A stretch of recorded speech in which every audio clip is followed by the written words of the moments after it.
Hello दोस्तों, आपका स्वागत है एक और नॉलेजेबल इंटरेस्टिंग वीडियो में। आज हम इस वीडियो में बात करने वाले हैं फेसलेस अपील स्कीम 2020 के बारे में, जो कि नोटिफाई हो चुकी है। अब commissioner of income tax appeals के स्तर की, commissioner of income tax appeals के लेवल्स की सारी अपील्स अब फेसलेस हो चुकी हैं।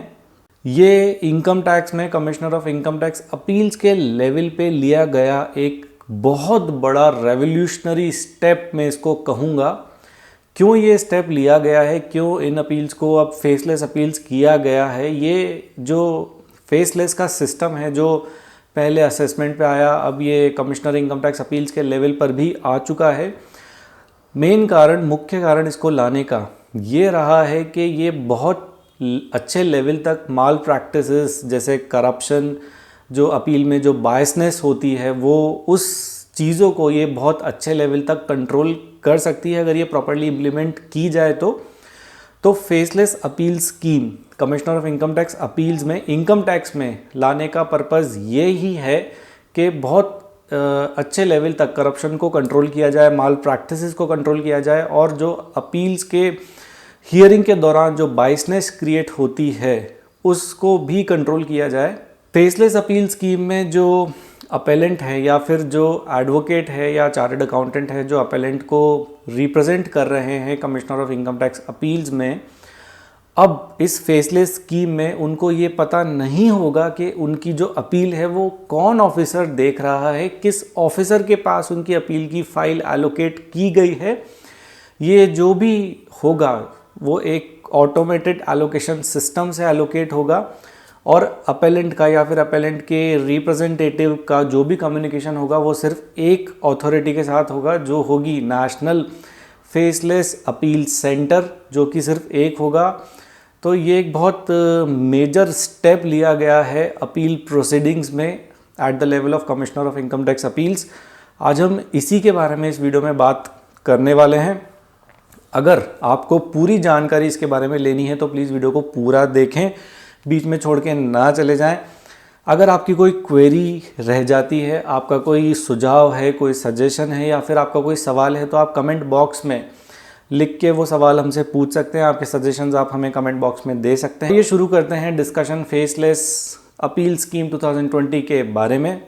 तो आज हम इस वीडियो में बात करने वाले हैं फेसलेस अपील स्कीम 2020 के बारे में। हाँ जी, commissioner of income tax appeals के स्तर की जो भी अपील हैं वो सब फेसलेस हो चुकी हैं इस स्कीम की डेट ऑफ नोटिफिकेशन से। तो आइए एक्सप्लोर करते हैं कुछ इंपॉर्टेंट बातें फेसलेस अपील स्कीम 2020 के बारे में।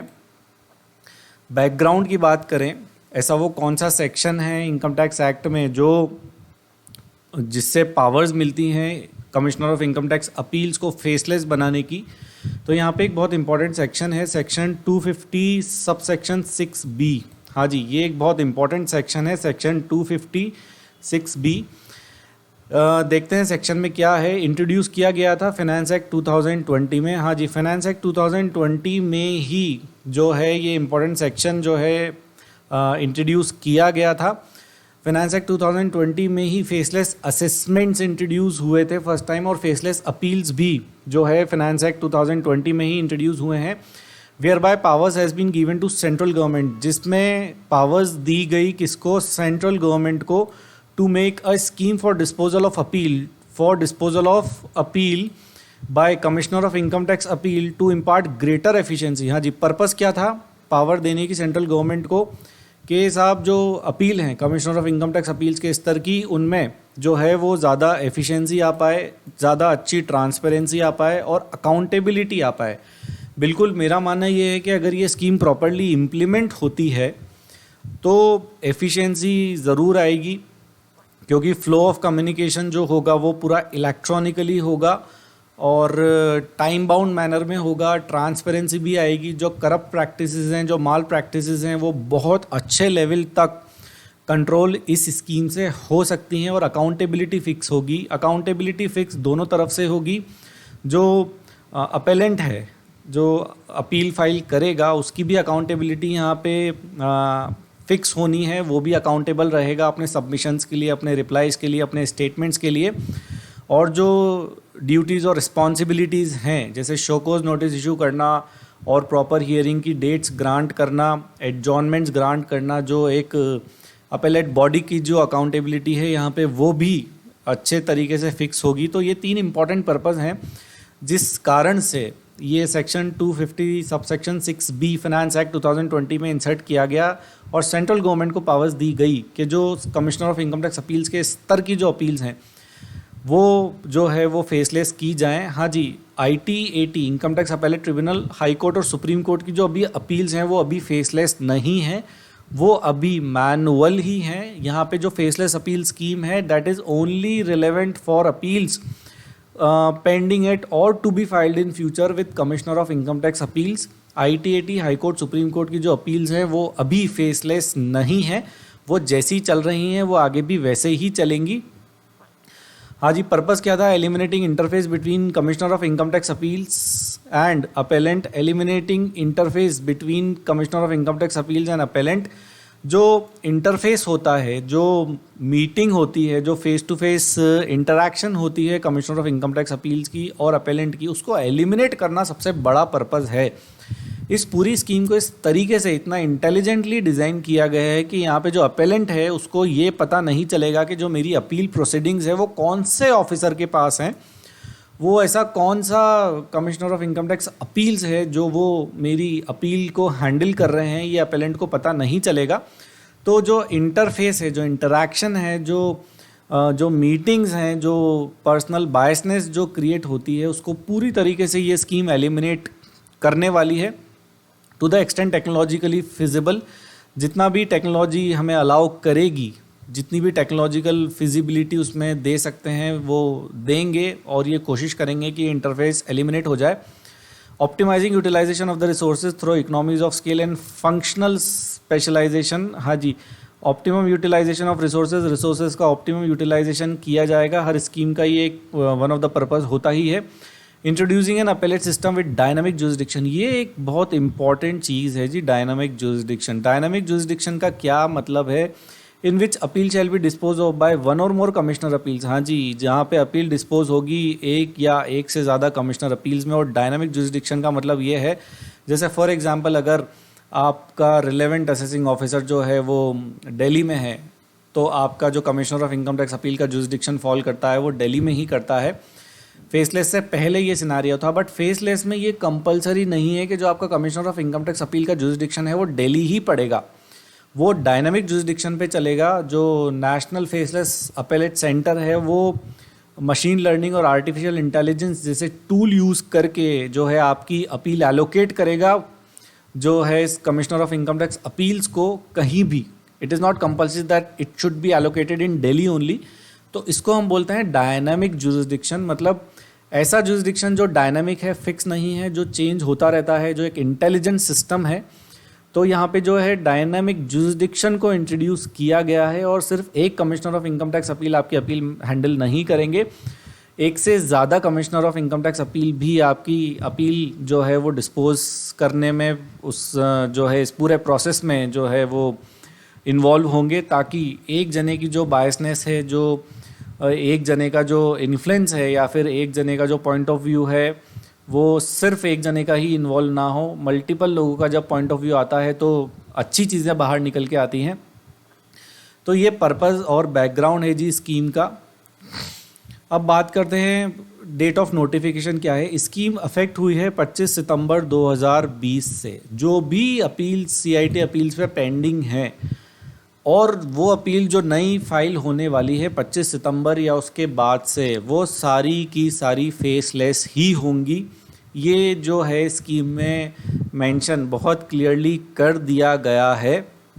तो 25 September is the date from which all appeals of the level of Commissioner of Income Tax Appeals is now online, faceless. Coverage of the scheme, coverage of the scheme हमें जानना बहुत ज़रूरी है। इससे हमें ये पता चलेगा कि कौन से एसएसीज हैं, कौन सी इनकम है, कौन सा टेरिटोरियल एरिया है जो इसके दायरे में अभी फॉल करता है।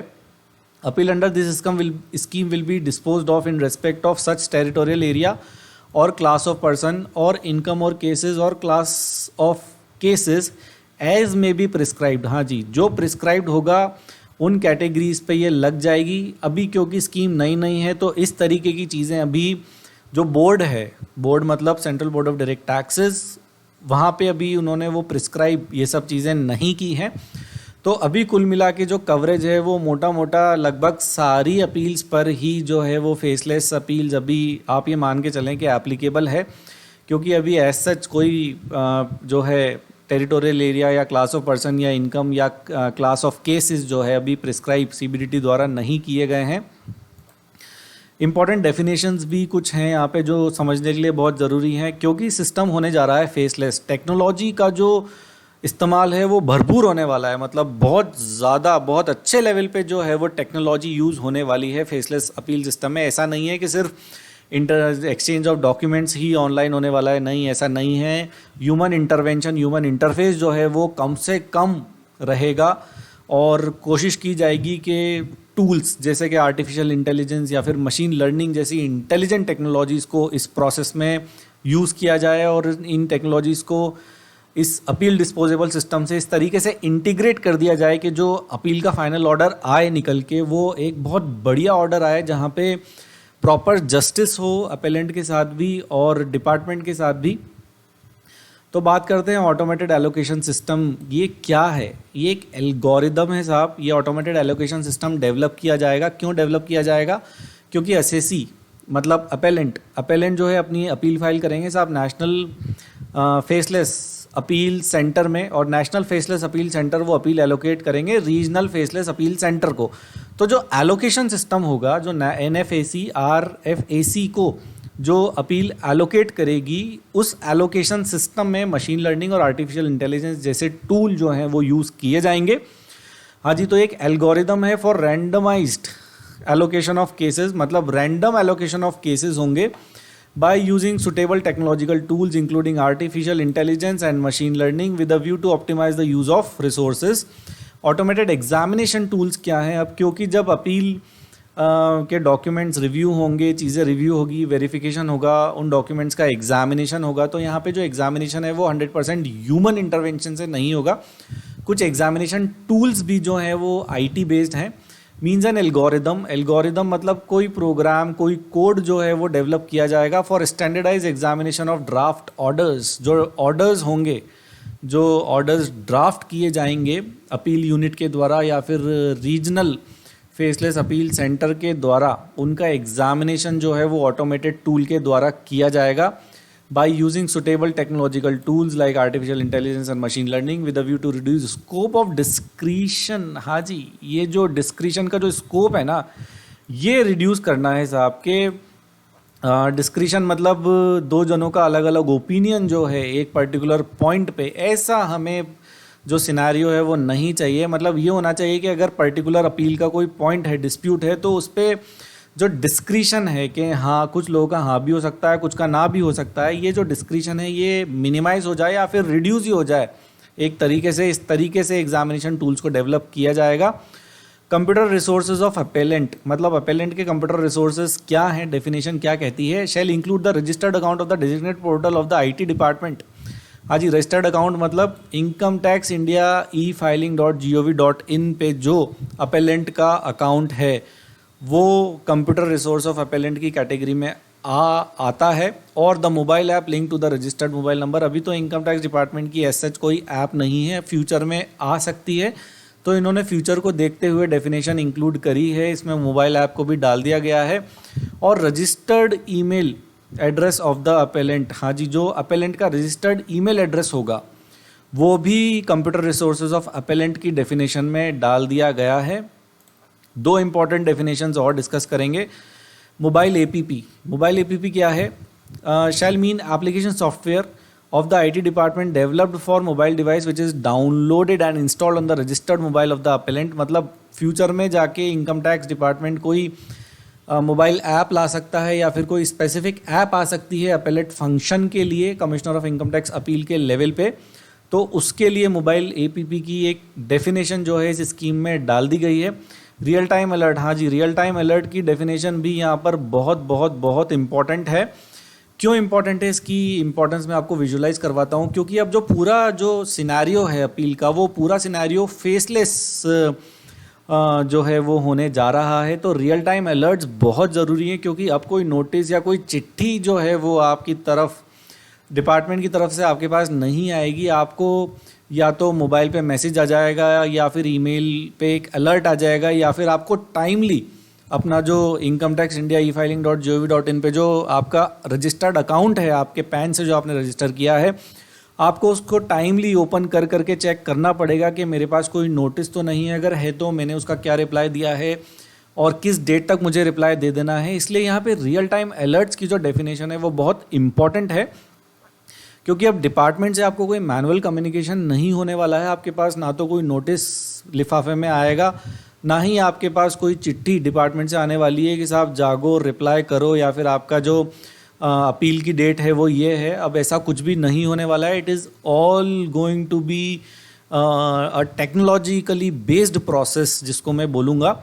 रियल टाइम अलर्ट जो है वो, उसकी डेफिनेशन में क्या लिखा हुआ है, मीन्स एनी मीन्स किसी भी तरीके का communication send to the appellant by way of short messaging services. आपके मोबाइल पे जो मैसेज आएगा ऑन रजिस्टर्ड मोबाइल नंबर, जो आपने इनकम टैक्स की वेबसाइट पे आपका मोबाइल नंबर दे रखा है, by way of update on his mobile app और by way of an email और his registered email address as to alert him regarding delivery of an electronic communication. हाँ जी, इलेक्ट्रॉनिक कम्युनिकेशन पे जो है वो या तो मोबाइल से की ऐप पे आ सकता है, ईमेल पे आ सकता है, रजिस्टर्ड ईमेल एड्रेस पे आ सकता है, ताकि इलेक्ट्रॉनिक कम्युनिकेशन की जो डिलीवरी है वो इंश्योर की जाए। ये थी इंपॉर्टेंट डेफिनेशंस। अब बात करते हैं functions of faceless appeal centres. क्या क्या फंक्शंस होंगे फेसलेस अपील सेंटर्स के? इंपॉर्टेंटली साहब 3 कंपोनेंट हैं इस पूरे प्रोसेस में, फेसलेस अपील सेंटर में। पहला कंपोनेंट आता है नेशनल फेसलेस अपील सेंटर, जिसको शॉर्ट फॉर्म है NFAC। NFAC के जो फंक्शंस हैं, एक मिनट में आपको जूम करके दिखा देता हूँ। To facilitate conduct of e appeal proceedings in a centralised manner. See, this is centralised. If it is centralised तो पूरे देश में commissioner of income tax appeals को डिस्पोज करने के लिए सिर्फ एक NFAC बनाया है, सिर्फ एक national faceless appeal centre create किया गया है, which shall be vested with the jurisdiction to dispose appeal in accordance with the provision of this scheme. जिसके पास पावर है कि वो अपील जो है commissioner of income tax appeals के स्तर की, उनको डिस्पोज ऑफ प्रॉपर्ली कर दे। इस प्रोविजन, इस स्कीम के प्रोविजंस के अकॉर्डिंग ये है function national faceless appeal centre का। एक बहुत इंपॉर्टेंट कंपोनेंट है इस अपील प्रोसेस का। यही वो नेशनल फेसलेस अपील सेंटर है जो अपेलेंट से कम्युनिकेट करेगा, और नेशनल फेसलेस अपील सेंटर जो है वो रीजनल फेसलेस अपील सेंटर से भी कम्युनिकेट करेगा और अपील यूनिट से भी कम्युनिकेट करेगा। तो आप इसको कह सकते हैं कि इम्पॉर्टेंट इंटरफेस है between appellant and your appeal unit और रीजनल फेसलेस अपील सेंटर। ये है फंक्शन NFAC का। नेक्स्ट जो कंपोनेंट है functions of faceless appeal centre में, वो है रीजनल फेसलेस अपील्स। ये जो है रीजनल फेसलेस अपील सेंटर जो है वो देश में कई सारे होंगे। To facilitate the conduct of e appeal proceedings as per provisions of this scheme. इसका भी यही काम है कि ये कम्युनिकेट करेगा प्रॉपर्ली NFAC से और अपील यूनिट से। इसके अकॉर्डिंग जो है वो RFAC की फंक्शनिंग चलती रहेगी। यहाँ पे जो है एक और कंपोनेंट है अपील सेंटर्स में, जिसको हम बोलते हैं अपील यूनिट। ये अपील यूनिट्स भी कई सारी यूनिट्स बनेंगी रीजनल फेसलेस अपील सेंटर के अंदर में जो आएंगी। तो इनकी जो फंक्शनिंग है वो इस तरीके से है। To facilitate conduct of e appeal proceeding which includes admitting additional ground of appeal. Appeal unit को additional ground of appeal admit करना है या रिजेक्ट करना है, it is one of the function. Making inquiry as think fit, directing national NEAC और AO for further inquiry, national e assessment centres और assessing officer को direct करना कि वो फर्दर इंक्वायरी करे। सीकिंग इन्फॉर्मेशन और clarification on admitting grounds of appeal, providing opportunity of being heard to the appellant, analysis of the material furnished by the appellant, review of the draft order। ये appeal unit का function है। मतलब अगर आप analysis करें इस PPT का, तो यहाँ पे जो ये जो 2 सेंटर्स हैं NFAC और RFAC, NFAC जो है वो सिंगल होगा, ओनली वन।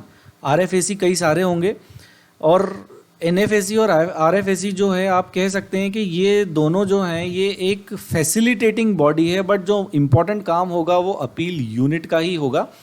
आप NFAC और RFAC की फंक्शनिंग से समझ सकते हैं कि एक एडमिनिस्ट्रेटिव बॉडी होगी जो कम्युनिकेशन के फ्लो को प्रमोट करेगी, कम्युनिकेशन के फ्लो को फैसिलिटेट करने वाली बॉडीज़ हैं। तो अपील यूनिट का जो है वो टेक्निकल काम है, जो इम्पोर्टेंट काम है वो अपील यूनिट करेगी। अपील यूनिट कंटिन्यूसली RFAC से कम्युनिकेट करती रहेगी, RFAC कंटिन्यूसली NFAC से कम्युनिकेट करते रहेंगे, और NFAC कंटिन्यूसली अपेलेंट से भी कम्युनिकेट करते रहेंगे। ये इंपॉर्टेंट फंक्शंस है फेसलेस अपील सेंटर्स के। हाँ जी, अब फ्लो ऑफ कम्युनिकेशन की बात करते हैं। कम्युनिकेशन का फ्लो क्या होगा? एक तरफ है हमारे पास नेशनल फेसलेस अपील सेंटर, एक तरफ है अपेलेंट, और एक तरफ है regional faceless appeal centre, national e assessment centre, assessing officer और appeal unit, right. Appellant communicate कर सकता है NFAC से, NFAC वापस से कम्युनिकेट कर सकता है अपेलेंट से, इट इज़ अलाउड। NFAC जो है वो कम्युनिकेट कर सकता है RFAC से, NEAC से, AO से और AU से, और ये सारी बॉडीज़ भी NFAC से कम्युनिकेट कर सकती है। बट यहाँ पे एक इम्पॉर्टेंट चीज़ जो हम सबको समझने वाली है वो ये है कि जो अपेलेंट है वो कम्युनिकेट नहीं कर सकता, it is not allowed to communication of appellant by RFAC, NEAC, AO and AU। इनका कम्युनिकेशन जो है वो अलाउ नहीं है।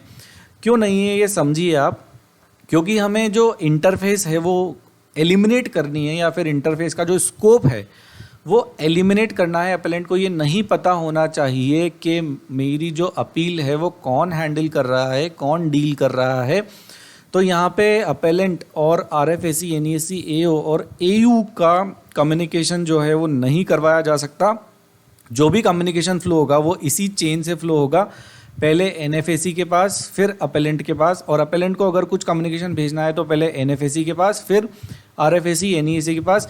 अपेलेंट और RFAC, NEAC, AO और AU का कम्युनिकेशन स्ट्रिक्टली अलाउ नहीं है। यही है इस पूरी स्कीम का इम्पॉर्टेंट फ्लो ऑफ कम्युनिकेशन। अगर आपको ये समझ में आ गया तो मान के चलें कि आपको स्कीम का जो क्रक्स है वो बिल्कुल समझ में आ चुका है। और एक और इम्पॉर्टेंट पॉइंट है that all communication exclusively should be exclusively bye electronic mode. हाँ जी, जो सारा कम्युनिकेशन होगा, आपके जितने भी डॉक्यूमेंट्स, स्टेटमेंट्स, कन्फर्मेशन, सब कुछ इलेक्ट्रॉनिक मोड पर अब चलने वाले हैं।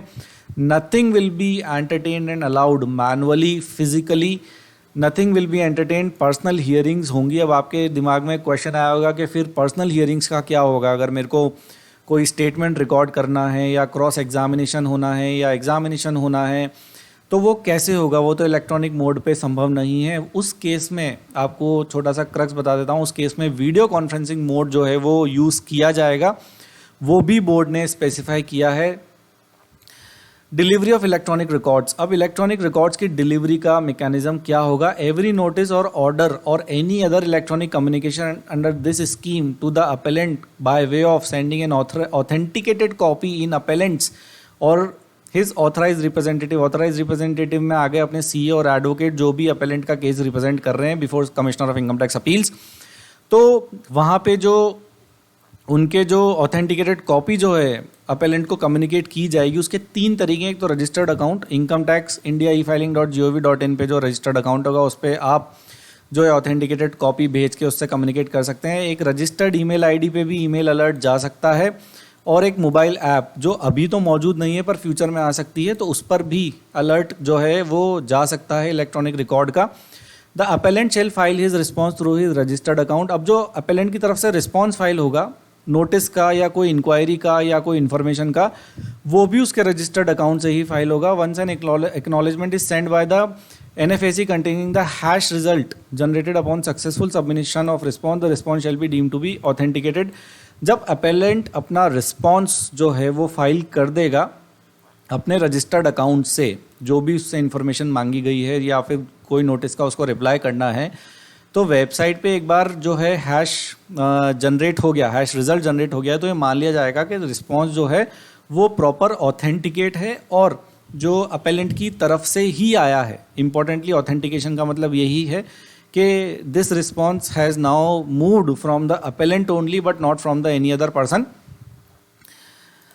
Personal appearance for appeal hearing. Personal appearance की क्या कहानी है इस फेसलेस अपील स्कीम में, उसको भी समझ लेते हैं। सबसे पहले तो अपील की जो स्कीम है वो ये कहती है कि साहब no personal appearance required, requirement ही नहीं है, बट कुछ मार्जिन यहाँ पर पर्सनल अपीयरेंस का जो है वो हियरिंग का जो है वो अलाउ किया गया है। पावर दी गई है कमिश्नर, चीफ कमिश्नर को और डायरेक्टर जनरल को in charge of the regional faceless appeal center under which the concerned appeal unit is set up may approve the request for personal hearing। अगर chief commissioner और director general of income tax को ये लगता है कि साहब हमें approval दे देनी चाहिए पर्सनल हियरिंग के लिए तो ही वो अप्रूवल देंगे। बट स्कीम में अभी किन सर्कमस्टांसेस में, किन सिनेरियोज में पर्सनल हियरिंग की अप्रूवल देनी है वो अभी स्कीम में जो है वो प्रिस्क्राइब नहीं किया गया है। तो अभी ये मान के चलें आप कि इस तरह की कोई पर्सनल हियरिंग की अप्रूवल जो है वो ग्रांट नहीं की जा सकती है। Circumstances in which personal hearing is required shall be approved by principal chief commissioner और प्रिंसिपल डायरेक्टर जनरल। ये अप्रूव करेंगे प्रिंसिपल चीफ कमिश्नर और principal director general in charge of the national faceless appeal centre with the prior approval of the board। Now look at the intensity and gravity of the approval के साथ approval जाएगी board के पास। Board मतलब central board of direct taxes. तो ये approval ना तो लेना आसान है और ना देना आसान है। तो ये मेरे हिसाब से सिर्फ और सिर्फ जो है प्रोविज़न है जो इंसर्ट किया गया है। बट पर्सनल हियरिंग की अप्रूवल जो है वो कोई rarest of the rare case होगा वहीं ग्रांट की जाएगी। Personal hearing shall be conducted exclusively through video conferencing और वीडियो टेलीफोनी। अगर पर्सनल हियरिंग ग्रांट होती है तो वो दो मोड से की जा सकती है, या तो वीडियो कॉन्फ्रेंसिंग या फिर वीडियो टेलीफोनी। कैसे होगी, कहाँ पे होगी, उसकी गाइडलाइन भी प्रिस्क्राइब की जाएगी। एनी एग्जामिनेशन और recording of the statement of the appellant और any other person shall be through video conferencing और वीडियो टेलीफोनी। अगर कोई एग्जामिनेशन करना है या फिर स्टेटमेंट रिकॉर्ड होने हैं या फिर क्रॉस एग्जामिनेशन होना है अपेलेंट का या किसी और इंसान का जो उस अपील से जुड़ा हुआ है, तो वो भी वीडियो कॉन्फ्रेंसिंग या फिर वीडियो टेलीफोनी के थ्रू ही संभव है इस स्कीम में। अपील प्रोसीजर देखते हैं साहब। अपील प्रोसीजर क्या है? Appellant file appeal with NFAC national faceless appeal centre पे जो है अपेलेट जो है अपनी अपील फाइल करेंगे। Then national faceless appeal centre will allocate appeal to appeal unit in any RFAC। हाँ जी, यहाँ पे आर्टिफिशियल इंटेलिजेंस और मशीन लर्निंग का इस्तेमाल होगा एलोकेशन में। If appeal unit is satisfied may admit appeal और अदरवाइज में ऑल्सो रिजेक्ट। अगर अपील यूनिट को सेटिस्फैक्शन हो जाएगा कि साहब अपील प्रॉपरली फाइल्ड है, with in the time limit filed है, जो भी ड्यू टैक्सेस है वो जमा हो चुके हैं, तो वो अपील को एडमिट कर लेंगी या फिर अपील जो है वो रिजेक्ट कर दी जाएगी। इंटीमेशन ऑफ एडमिशन और rejection of appeal communicated by AO या फिर RFAC to NFAC, then NFAC will communicate to the appellant. ये तो हमने पहले ही समझ लिया था कि साहब जो AU और RFAC है वो डायरेक्टली अपेलेंट से कम्युनिकेट नहीं कर सकते, तो NFAC के थ्रू ही जो अपील का एडमिशन और रिजेक्शन है वो कम्युनिकेट किया जाएगा। When appeal is admitted appeal unit request NFAC to obtain information document evidence from appellant. Appeal unit request करेगी NFAC के साहब ये डॉक्यूमेंट्स हैं जो हमें रिक्वायर है, ये हमें प्रोवाइड करवा दीजिए। Then NFAC shall serve a notice on the appellant to submit information document evidences. इस तरीके से जो अपील प्रोसीजर है वो फ्लो होगा इस फेसलेस अपील स्कीम में। फाइनल ऑर्डर किस तरीके से इशू किया जाएगा वो भी देख लेते हैं। Appeal unit after considering reply by appellant और रिपोर्ट बाय NEAC और असेसिंग ऑफिसर, जो अपील यूनिट है वो रिप्लाई कंसिडर करेगी। देन अपील यूनिट जो है वो एक ड्राफ्ट ऑर्डर रेडी करेगी और NFAC को भेजेगी। NFAC आफ्टर रिसीविंग ऑर्डर, तो यहाँ पे दो चीज़ें आती हैं। If the amount of tax interest और penalty is greater than the specified amount और less than the specified amount. अगर ग्रेटर है तो वापस से साहब ऑर्डर रिव्यू के लिए जाएगा किसके पास? एक ऐसी RFAC के पास जो अलग है, अलग मतलब जो डिफरेंट है पुरानी वाली RFAC और पुरानी वाली अपील यूनिट से। और कैसे जाएगा साहब? ऑटोमेटेड एलोकेशन सिस्टम से। मतलब एक अपील ऑर्डर जो एक अपील यूनिट ने ड्राफ्ट किया उसको वापस से रिव्यू करेगी दूसरी अपील यूनिट जो पुरानी वाली अपील यूनिट से डिफरेंट होगी। अगर लेस देन स्पेसिफाइड अमाउंट है तो यहाँ पे दो ऑप्शन है।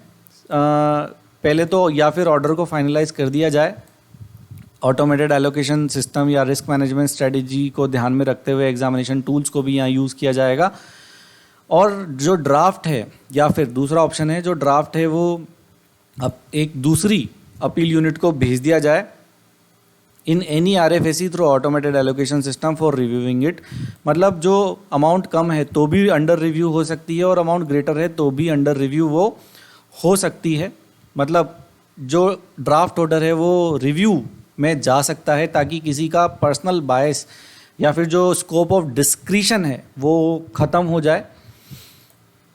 Final order upon receiving draft order from NFAC AU में conquer with the draft order. अगर NFAC जो है से ऑर्डर अपील यूनिट को जो मिलेगा, क्योंकि सारा कम्युनिकेशन NFAC के थ्रू ही होना है, तो अपील यूनिट जो है वो एग्री कर सकती है ड्राफ्ट ऑर्डर से, कॉन्कर कर सकती है ड्राफ्ट ऑर्डर से। अगर वो एग्री करती है तो NFAC जो है वो फाइनल ड्राफ्ट ऑर्डर जो है वो इशू कर देगा।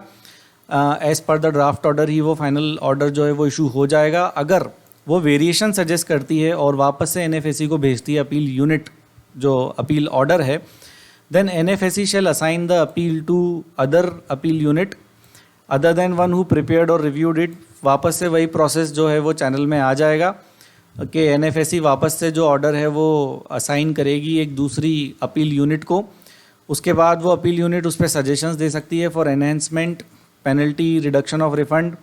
अगर ऐसा कुछ केस है तो एनहेंसमेंट के जो स्टेप्स हैं वो हमें फॉलो करने पड़ेंगे, like issuing of show cause notice and everything. Where suggestions are for enhancement of appeal refund of shall follow the steps of enhancement. तो यहाँ पे भी जो है वो एनहेंसमेंट के जो स्टेप्स हैं वो फॉलो किए जाने हैं। जुरिसडिक्शन ऑफ ITAT, ये भी एक बहुत इंपॉर्टेंट आस्पेक्ट है। लास्ट आस्पेक्ट जो है वो मैं डिस्कस आपसे कर रहा हूँ इस वीडियो में। Appeal against an order passed by NFAC under this scheme shall lie before the ITAT having jurisdiction over jurisdictional assessing officer. यहाँ पे ना फेसलेस अपील स्कीम में जो ITAT का जुरिसडिक्शन होगा, इस पर कन्फ्यूजन क्रिएट होता है कि साहब मेरा जो commissioner of income tax appeal है उसका तो जुरिसडिक्शन मेरे को पता ही नहीं है, क्योंकि वो तो डायनेमिक जुरिसडिक्शन पे बेस्ड था। तो अब मान लीजिए उस ऑर्डर के अगेंस्ट में मेरे को ITAT में अपील करनी है, तो मैं कौन सी ITAT में जाऊँगा, ये कैसे डिसाइड होगा? ये डिसाइड होगा आपके जुरिसडिक्शनल असेसिंग ऑफिसर के जुरिसडिक्शन के अकॉर्डिंग। जो आपका जुरिसडिक्शनल असेसिंग ऑफिसर का जुरिसडिक्शन होगा वही आपके ITAT का जुरिसडिक्शन होगा। आप अपना ITAT का जो जुरिसडिक्शन है वो ऐसे आइडेंटिफाई कर सकते हैं अगर आपको जो नेशनल फेसलेस अपील सेंटर के ऑर्डर के अगेंस्ट में अपील करनी है ITAT में। तो हाँ जी, तो ये था एक knowledgeable informational video national faceless appeal scheme के बारे में। जो commissioner of income tax appeals के स्तर की जो अपील्स हैं वो फेसलेस हो चुकी हैं। So thank you for watching this video.